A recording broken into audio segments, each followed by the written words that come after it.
ଏବେ କିଛି ଦିନ ହେଇଯିବ ମୋ ସ୍ୱପ୍ନରେ ଖାଲି ସାପ ହିଁ ଆସୁଛନ୍ତି ସାପ। ମୁଁ ଜାଣିନି ସେଟା ଭଲ କି ଖରାପ, ଆଉ ମୁଁ ଘରେ ବି କହିନି।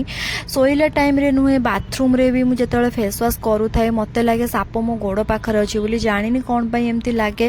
ଏମିତି କିଛି ଦିନ ହେଇଗଲାଣି। ଆଉ ମୁଁ ବହୁତ ଆଗରୁ ବି ଭାବୁଥିଲି ସ୍ନେକ୍ ପ୍ଲାଣ୍ଟ ଗୋଟେ ଆଣିକି ରଖିବି ବୋଲି। ସେଟା ତ ରୁମ୍ରେ ରଖନ୍ତିନି, ବାହାରେ ରଖିବାକୁ ପଡ଼ିବ। ତ ମୁଁ ସେଟା କହିଥିଲି ଜଣକୁ, ସେ ମୋତେ ଦେଇନଥିଲେ। ତ ଭାବୁଥିଲି ତାଙ୍କୁ ଆଜି ଯାହା ବି ହେଲେ କହିକି ସେଟା ଆଣିକି ରଖିବି। ସେଟା କୁହନ୍ତି ରଖିଲେ ମେ ବି ସାପ ସ୍ୱପ୍ନରେ ଆସିବନି ବୋଲି। ମୁଁ ତ ଜାଣିନି, ଆପଣମାନେ ଯଦି ଜାଣିଛନ୍ତି ଦେନ୍ ମୋତେ କମେଣ୍ଟରେ ଜଣେଇବେ। ତ ଏଇଠି ମୁଁ ବାହାରିକି ପଳେଇ ଯାଇଥିଲି ଡ୍ୟୁଟି। ଆଉ ଡ୍ୟୁଟିରେ କିଛିଟା କ୍ଲାସ୍ ପରେ ମୁଁ ସେ ପ୍ଲାଣ୍ଟଟା ଧରିକି ପଳେଇ ଆସିଲି। ଆଉ କେଉଁଠି ତାକୁ ରଖିବି ଭାବିଲି, ବାଲକୋନିରେ ହିଁ ରଖିଲି ଫାଇନାଲି।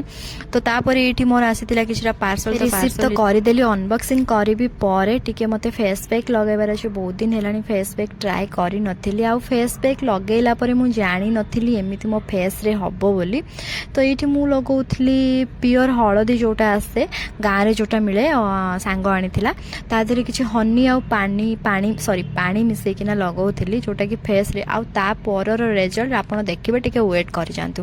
ତାପରେ ଏଇଠି ମୁଁ ଖାଇଦେଉଥିଲି ଘରେ ମା ବନେଇକି ଦେଇଥିବା ମିକ୍ସିଂ ପାଉଡ଼ର, ଯେଉଁଟା ଆପଣ ଛତୁଆ କୁହନ୍ତି, ବଟ୍ ମୁଁ ସେଇଟା ସବୁବେଳେ ଗୁଣ୍ଡ କୁହେ।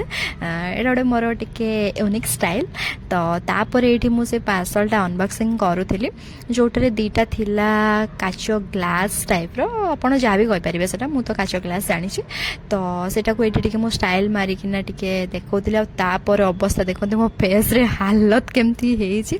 ମା ମଙ୍ଗଳା ମୁଁ ହେଇଯାଇଛି ପୁରା। ତ ଓକେ, ଠିକ୍ ଅଛି, ଆଜି ପାଇଁ ଏତିକି। ଦେଖାହେବା ନେକ୍ସଟ ବ୍ଲଗ୍ରେ। ତ ମୋର ଏଇ ବ୍ଲଗ୍ଟି କେମିତି